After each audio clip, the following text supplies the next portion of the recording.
여러분 안녕하십니까? 반갑습니다. 오늘은 성령 충만을 주제로 해서 하나님의 말씀을 보도록 하겠습니다. 성령 충만, 하나님께서 우리에게 주신 아주 고귀한 특권입니다. 우리 그리스도인들이 성령의 충만을 받으면 하나님의 진리를 생활 속에서 크게 나타날 수 있고, 그리고 수많은 유혹들을 이길 수가 있습니다. 예수님은 하늘로 가시기 전에 성령 충만에 대한 약속을 해주셨습니다. 그래서 과거에 수많은 신실한 그리스도인들이 성령 충만을 받고 승리하는 그리스도인의 삶을 살았습니다. 그 고귀한 특권이 오늘 우리에게도 똑같이 주어져 있습니다. 성령 충만을 받으라. 사도행적 47쪽에 나와 있는 말씀입니다. 그리스도께서 그의 제자들에게 성령의 약속을 주셨을 때 그분은 그의 지상 봉사의 마지막을 맞이하고 계셨다. 죄악의 무거운 짐을 온전히 깨닫고 십자가의 그늘 아래 서 계셨다. 십자가의 그늘, 이제 그로부터 그 다음 날이 되면 예수님은 이제 십자가에 달려 돌아가실 겁니다. 그리고 십자가에서 돌아가신 후에 3일 만에 부활하시고, 그리고 40일 동안 지상에 계시다가 하늘로 승천을 하셨습니다. 그런데 예수님은 가시기 전에 제자들에게 가장 근본적이고도 강력한 그와 같은 약속을 주셨는데, 그게 바로 성령의 충만입니다. 모든 신실한 하나님의 종들이 다 성령의 충만을 받고 승리하는 그리스도인의 삶을 살 수 있게 되었습니다. 자신을 희생의 제물로 바치기에 앞서, 예수님에 대한 말씀이죠. 그분은 그를 따르는 자들에게 베푸시려고 하신 아주 필수적이고 완전한 선물에 대해 제자들에게 교훈을 주셨습니다. 성령의 충만입니다.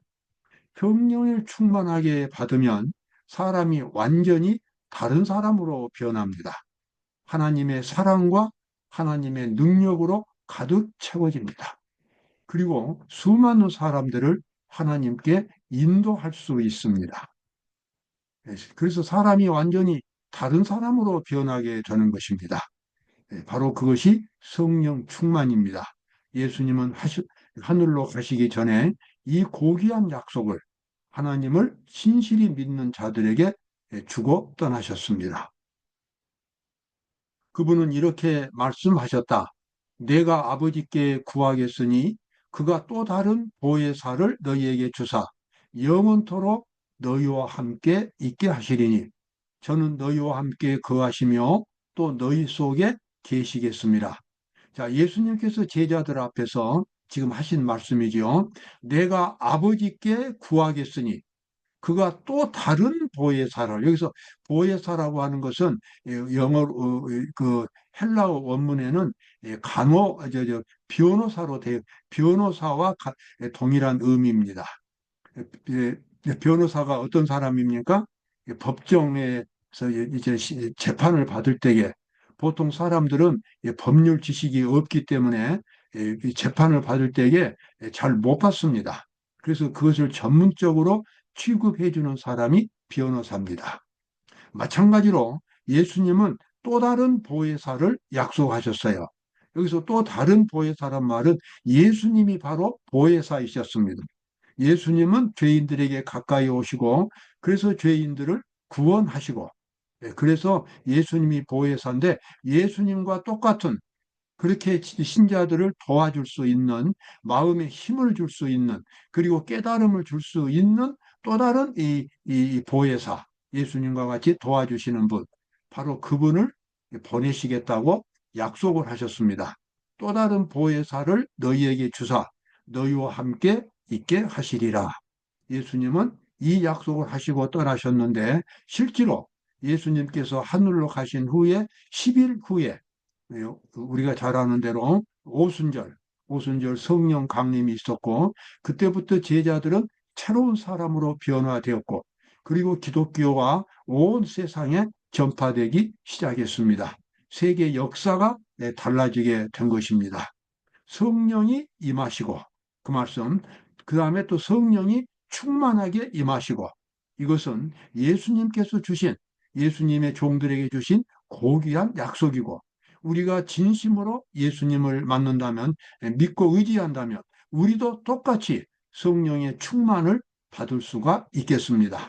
왜냐하면 이것은 예수님이 우리들에게 주신 확실한 약속이기 때문에 그렇습니다. 그리스도께서는 성령의 거룩한 감화가 세상 끝날까지 그를 따르는 자들과 함께 할 것이라고 선언하셨다. 오늘날 오순절 때부터, 이 오순절은 이제 처음으로 성령 충만이 내렸던 날이었습니다. 베드로나 이런 사람들에게, 요한 같은 제자들에게, 그리고 120명 되는 제자들에게 성령 충만이 내렸는데, 그날이 바로 오순절이었습니다. 오순절 때부터 지금까지 보혜사 성령은 그분의 사업에 온전히 바친 모든 사람들과 함께 하셨습니다. 그 이야기는 오늘 우리가 진심으로 하나님의 사업에 헌신한다면 우리도 역시 그 12제자들 또는 120명의 제자들처럼 성령의 충만한 그런 은혜를 받을 수 있다는 그런 약속입니다. 그 약속 더 보도록 하겠습니다. 성령 충만은 그리스도인들의 의무이며 특권이 되겠습니다. 주께서는 부모가 자식에게 좋은 선물을 주기를 원하는 것보다 당신을 섬기는 자들에게 성령을 주시기를 더 원하고 계신다. 모든 교역자들은 하나님의 일에 종사하는 그런 종들입니다. 모든 교역자들은 매일 성령의 침례를 위해 하나님께 탄원해야 한다. 아멘. 그렇습니다. 여러분과 제가 영혼 구원을 위해서 일하는 사람이라면 매일 아침마다 성령의 충만한 임재를 우리가 기대할 수 있다는 것입니다. 성령의 충만한 임재는 하나님이 약속하신 것이고 신실한 모든 그리스도인들에게 주신 그와 같은 특권이 되겠습니다. 이 성령의 충만함을 받는다면 우리의 삶은 근본적으로 변화가 될 것입니다. 무미건조하고 이론적인 그와 같은 그리스도인의 생활이 아니라 마음속에서부터 평화가 찾아오는, 그리고 능력과 그리고 이 행복이 찾아오는 그와 같은 역동적인 그리스도인의 삶을 살 수 있게 됩니다. 왜냐하면 성령께서 마음속에서 강력하게 역사하시기 때문에 그렇습니다. 여기 나와 있는 대로 부모가 자식에게 좋은 선물을 주기를 원하는 것보다 더 간절하게 하나님께서는 하나님의 일을 하는 사람들에게 성령의 충만함을 주시기를 원하신다고 하는 것입니다. 그래서 모든 교역자들은 매일매일 성령의 침례를 위해서 하나님께 탄원해야 하고 탄원할 수 있습니다. 이것은 의무이면서 특권입니다. 이 성령의 침례가 얼마나 오늘 우리에게 필요한지 다시 한번 절실하게 느낄 수 있습니다. 약속의 성취가, 여기서 약속의 성취는 성령의 침례입니다. 약속의 성취가 기대한 만큼 나타나지 않는다면 마땅히 감사히 여겨야 할 만큼 그 약속을 감사히 여기지 않았기 때문이다. 원한다면 모든 사람이 다 성령의 충만함을 받을 것이다. 아멘. 그렇습니다.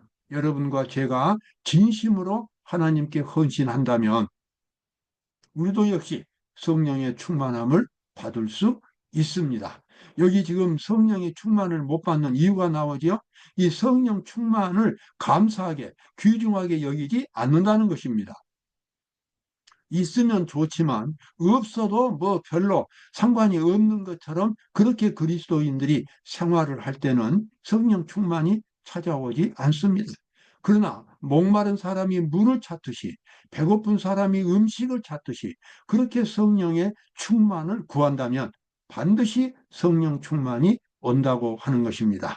그런데 이 성령 충만은 이것도 그냥 요구한다고 해서 무조건 오는 것이 아닙니다. 마음의 준비가 또 있어야 합니다.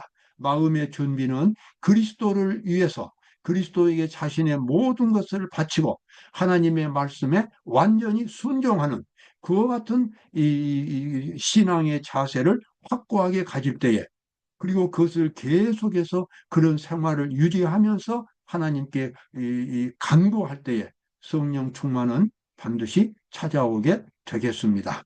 하나님이 주신 이 고귀한 특권을 우리는 멀리할 이유가 없습니다. 역시 사도행적 49쪽에 나와 있는 말씀이죠.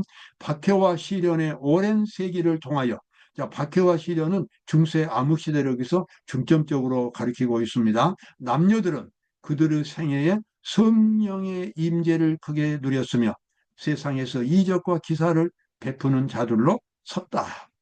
그리스도를 믿는 그리스도인들은 그저 연약하게 성경적인 이론만을 제시하는 그런 사람들이 아니라 마음속에서부터 하나님의 능력이 나타나는 그와 같은 그리스도인의 생활을 살았다고 하는 것입니다. 왜냐하면 수많은 사람들이 성령의 침례를 받았기 때문에 그렇습니다. 박해와 시련의 오랜 세기를 통하여 남녀들은 그들의 생애에 성령의 임재를 크게 누렸다. 그들의 생애에 성령께서 충만하게 임하시고 능력을 나타내시는 그런 생활들을 살았다고 하는 것입니다. 자, 우리도 그와 같은 특권이 주어져 있습니다. 성령의 도움을 대수롭지 않게 생각하는 곳은 어디든지 영적 가문, 영적 암흑, 영적 타락과 죽음이 나타나게 된다. 예. 저도 역시 여기에서 사실은 회개할 것이 많이 있습니다. 제가 오랫동안 성령의 임재에 대해서 등한히 해왔습니다. 제가 젊었을 때 사실 성령 침례에 대한 그런 책이 우리 교회에 별로 많지 않았고, 그래서 다른 교회에서 나오는 성령 침례에 대한 그 같은 책들을 봤는데 대부분이 다 이 치유, 그러니까 병을 고치는 것과 방언의 은사와 연관이 되어 있는 책들이 많았습니다. 제가 그래서 이 성령 침례에 대해서 이 편견을 가지게 되었는데, 이제 다시 이제 은퇴하고 나서 성령 충만, 성령의 침례, 이 중요한 주제를 제가 다시 한번 깨닫게 되었고, 그래서 성령 충만을 받기 위해서 제 자신이 성실하게 준비하는 그와 같은 생활을 살고 있습니다. 저의 남은 생애 동안 성령 충만이 분명하게 그리고 강력하게 저에게 찾아올 것이라고 하는 확신을 저는 가지고 있습니다. 그렇게 되면 제가 많은 사람들에게 하나님의 복음을 증거할 수 있게 될 것입니다. 자, 성령 충만으로 가는 길 찾아보겠습니다. 그리스도께서는 당신의 교회에 성령의 선물을 약속하셨는데 이 약속은 처음 제자들에게 해당되었던 것처럼 우리에게도 해당된다. 그러나 이 약속도 조건하에서 주어진 바 됩니다. 무조건 성령 충만이 찾아오는 것이 아니라 바로 이 성령 충만, 바로 이것은 어떠한 조건이 마련되어 있을 때에 찾아오게 되겠습니다. 그 조건이라고 하는 것은 바로 믿음으로 그리스도의 의를 받아들이는 것입니다. 다시 말하면 내가 완전히 그리스도 안에서 죽고 오직 그리스도만이 살아계시는 근본적인 삶의 패턴이 바꿔질 때에 성령 충만이 임합니다. 바로 그것은 구원의 조건이 됩니다. 그것은 구원의 본질이 됩니다. 그래서 우리가 구원의 본질인 이 그리스도의 의를 받아들이고 내가 완전히 그리스도 안에서 사라질 때, 그때 성령 충만이 우리에게 찾아오겠습니다. 시대의 소망 672쪽입니다. 우리는 성령을 사용할 수 없다. 성령을 통하여 하나님께서는 당신의 백성 안에 자기의 기쁘신 뜻을 위하여 소원을 두고 행하게 하신다. 이 말씀입니다. 저기 자기의 기쁘신 뜻은 하나님의 기쁘신 뜻입니다. 하나님께서는 우리 속에서 하나님의 기쁘신 뜻을 나타내시고 우리가 하나님의 그 기쁘신 뜻에 순종하도록 끊임없이 우리를 인도해 가시는 것입니다. 그래서 우리의 마음 속에, 우리의 인격 속에, 우리의 양심 속에 들려오는 하나님의 음성, 하나님의 생명의 빛을 보고 거기에 완전히 나 자신을 일치시킬 때에 내가 완전히 그리스도의 의로서 그리스도의 하나님의 율법과 일치되는 마음의 자세를 갖고 생활할 때에 그것이 바로 성령의 충만을 받게 되는 그런 조건이 되겠습니다. 누구나 이와 같은 이 믿음으로 말미암아 그리스도의 의를 충만하게 입는 경험, 바로 이것이 구원의 경험입니다. 구원의 본질입니다. 그래서 우리가 매일매일 구원의 본질을 경험하고 구원의 핵심을 경험하면서 살아갈 때에 성령의 충만함이 우리에게 찾아오겠다고 우리는 확신할 수 있습니다. 그러나 많은 사람이 여기에 복종하지 않을 것이다. 그러나 자아가 죽는다고 하는 것, 바로 여기서 많은 사람들이 걸려 넘어집니다.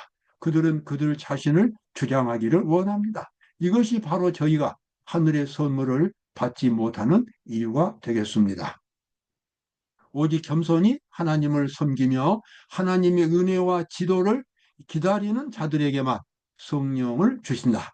하나님의 능력은 그들의 요구와 받아들임을 기다리고 있습니다. 예, 예, 감사합니다. 우리 모두가 다 성령의 충만함을 받을 수 있습니다. 우리 자신, 죄된 자아는 영생을 얻을 수가 없습니다. 천국에 가려면 타고난 자아가 완전히 다 십자가에 못 박혀서 죽어야 합니다. 이 죽어버리는 바로 자아라고 하는 자아가 바로 죄의 본질이기 때문에 그렇습니다.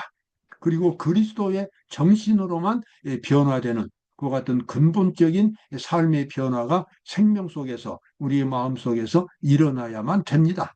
바로 그것이 구원이고 그것이 바로 구원을 경험하는 것입니다.